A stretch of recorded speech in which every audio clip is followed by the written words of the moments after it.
Ladies and gentlemen, let's welcome contestant number 3.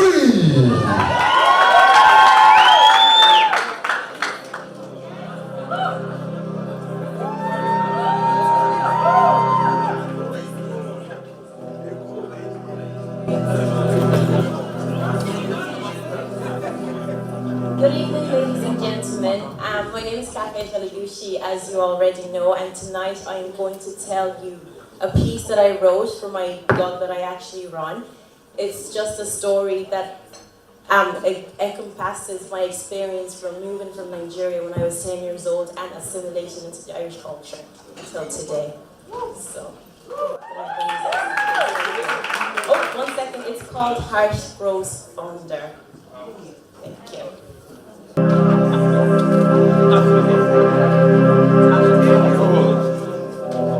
Growing up in different places helps me form the person that you are.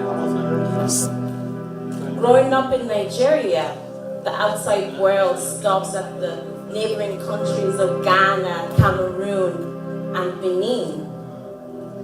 And after that came the abroad countries. Back then, I didn't know words such as Europe and continents. All I knew were America and London. But I knew that to make it to these places meant to have made it in life somehow. Don't get me wrong. It wasn't that I was sad back home or my childhood was unhappy. I still remember the stories that my grandmother told us under the candlelight. The way the stars would burn brightly in the night sky, and the way I would play football all day until my soles were coated in the dust of the red soil. But the allure of going abroad just meant so much to everybody. It didn't matter if you were going abroad to study. It didn't matter if you were going abroad to work. It didn't matter if you were going abroad to clean people's toilets, because making it out to these places granted you an almost royalty level status.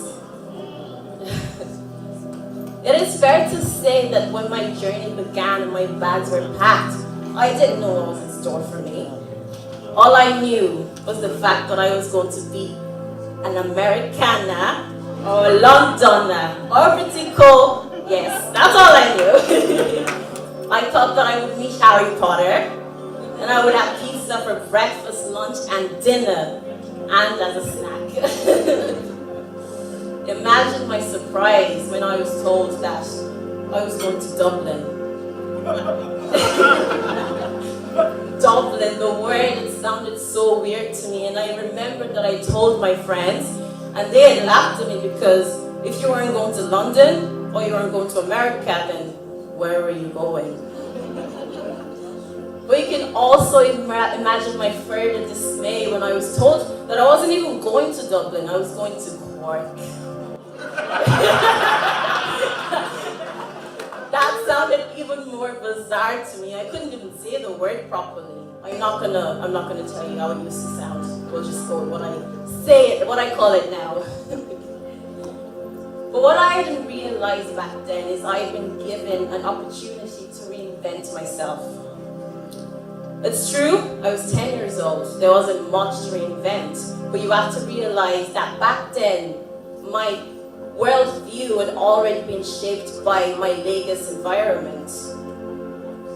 I had already made plans with my schoolmates.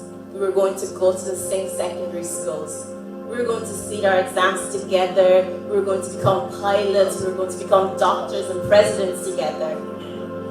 I remember that my biggest conundrum was figuring out whether I wanted to be a full-time doctor and an athlete on the side, or a full-time athlete and a doctor on the side, because it was possible. It didn't occur to me that 13 years on, I would be neither. I remember the first time that I saw an Irish person, I had been fascinated, because for the majority of my life before then, I had been surrounded by people that looked just like me. But now, I was the oddity. Children stared as I walked past, and adults stared as I walked past too. But I learned to get used to it because I was young. I was like a chameleon, and it was easy for me to adapt, and it was easy for me to change.